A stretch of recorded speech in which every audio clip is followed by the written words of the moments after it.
Good evening and welcome to the UNILAG TV News Rundown, where we bring you a recap of the top education stories across Nigeria for the week. I am Nifi Akora. On Monday, the federal government reaffirmed that both English language and mathematics remain compulsory subjects for students sitting the O-level examinations. According to a statement issued by the Federal Ministry of Education in Abuja, all candidates must continue to register and sit for both subjects, even under the newly streamlined admission framework for tertiary education. Minister of Education Tunji Alausa explained the reform seeks to widen access and ensure ability-based pathways to higher education, while preserving foundational skills through English and mathematics. The ministry emphasized that the change affected only admission criteria for certain programs, not the requirements to take the core O-level exams in English and mathematics. Still on Monday, Governor Babajide Sanwo-Olu commissioned the Kensington Adebukonla Adebutu Research Center at the College of Medicine, University of Lagos. The facility, donated by Sir Dr. Kensington Adebutu, will support research in tropical diseases, public health, genomics, and biomedical innovation. Vice-Chancellor Professor Folashade Ogunshola described Adebutu as a steadfast benefactor and urged the university community to maximize the center's research potential. Education Minister Dr. Tunji Alausa commended the project as a lasting contribution to education and scientific advancement, while Governor Sanwo-Olu praised Adebutu's commitment to national development. The commissioning coincided with Sir Adebutu's 90th birthday celebration. Also on Monday, the federal government approved the construction of a new state-of-the-art auditorium for the Nigerian Law School, Abuja.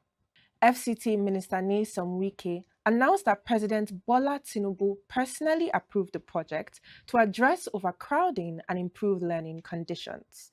The auditorium will complement the ongoing 600-bed hostel project at the Bowari campus.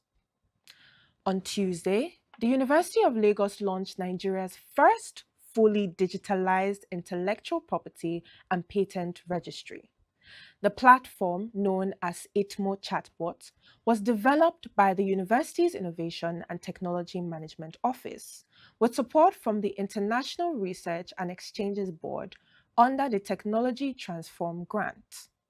According to the university, the system allows staff and students to access intellectual property resources, complete registration forms, and track the status of patents and innovations online. UNILAG said the initiative is part of efforts to strengthen research management, protect innovation, and promote commercialization of intellectual property within the university community. Also on Tuesday, the Nigerian Society of Engineers, NSE, entered a $17.4 million partnership with India's Midas IT to modernize engineering education in 15 Nigerian universities, including UNILAG. Each institution will receive 25 software licenses for advanced civil, structural, and geotechnical engineering applications. NSE President Engineer Margaret Oguntala said the partnership will enhance practical learning and ensure Nigerian engineering graduates remain competitive globally. The deal also includes faculty training and monthly virtual workshops. And another development, the federal government commended the launch of Africa's first aeronautical university, the Isaac Balami University of Aeronautics and Management in Abuja. Aviation Minister Festus Keyamo said the institution will build local capacity in piloting, maintenance, and aerospace management.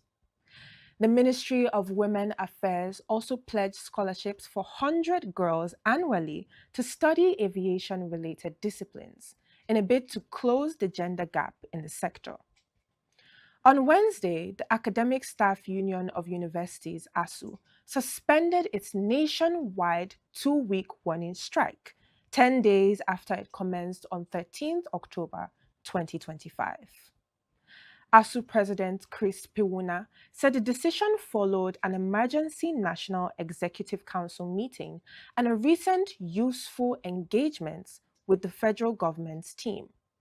While acknowledging progress, Piwuna stressed that many demands remain unresolved, including the finalization of the 2009 FGN ASUU renegotiated agreement and the release of wage arrears. He stated that the suspension is conditional. ASUU is giving the government 1 month to fully address the outstanding issues, warning that the strike could resume without further notice if no satisfactory action is taken. Academic activities in public universities are expected to resume following the announcement. On Thursday, the University of Lagos announced that no videos, skits, or films should be shot on its premises without official approval. In a statement on its website, the institution said some individuals had been using its facilities, including hostels, for cinematographic activities without permission. It announced that anyone intending to carry out such productions must first obtain approval from the communication unit located on the 7th floor of the Senate House, Akoka. The university explained that the policy aims to maintain order, protect its image, and ensure the proper use of university property. Finally, on Thursday, the Tertiary Education Trust Fund, TETFund, also announced plans to roll out electric shuttles across 12 pilot institutions. Executive Secretary Sonny Echono said the project will include on-campus charging points and student operators to promote accountability and sustainability. On Friday, educators, policymakers, and technology experts gathered at the University of Lagos for the grand finale of the Cyber Smart Educators Initiative 1.0. Organized by Levy Educational Technology and Design Consulting Limited. Held at the Afe Babalola Hall, the event recognized outstanding teachers who have advanced digital learning, cybersecurity education, and innovation in classrooms across Nigeria. The program, which coincided with Cybersecurity Awareness Month, featured a keynote address titled Zero Trust Security for Nigerian Schools, a practical framework for protecting staff and students online. The session examined practical ways to enhance digital safety in schools and promote responsible technology use among teachers and students. Head of Operations at Levy EduTech, Mrs. Adeshola Zion Naomi, said the initiative was designed to help educators navigate online risks and integrate safe digital practices into teaching. One of the major things that inspired EduTech is Cyber Smart initiative is just the moral decadence in the digital world. We can't do without IT in this 21st century. And as good as it is, it's causing more harms. And there is need for more social awareness. There is need for people to be well informed about the use. So we can't say we don't want to use it. It's something we have to do it. But then we should know the proper use of it. With this little that we've been able to impart, they can in turn train others, bring people to the understanding of what we are teaching them, and they will better influence our students, our pupils, both in the primary, secondary, and the tertiary world. The event concluded with the Best Cyber Smart Educators Awards, which honored teachers who demonstrated excellence in digital teaching and cybersecurity education. Organizers said the initiative aims to strengthen digital literacy, promote online safety, and position Nigeria as a leader in technology-driven education. Finally, on Friday, the National Board for Technical Education cautioned unaccredited bodies against issuing ND and HND certificates. The board warned that offenders would face sanctions and urged employers to verify all credentials directly with MBTE. And that's your UNILAG TV Education Weekly Rundown. For more education updates and exclusive reports, follow us at UNILAG on TV across social media. Thank you for watching. I am Nifi Akora.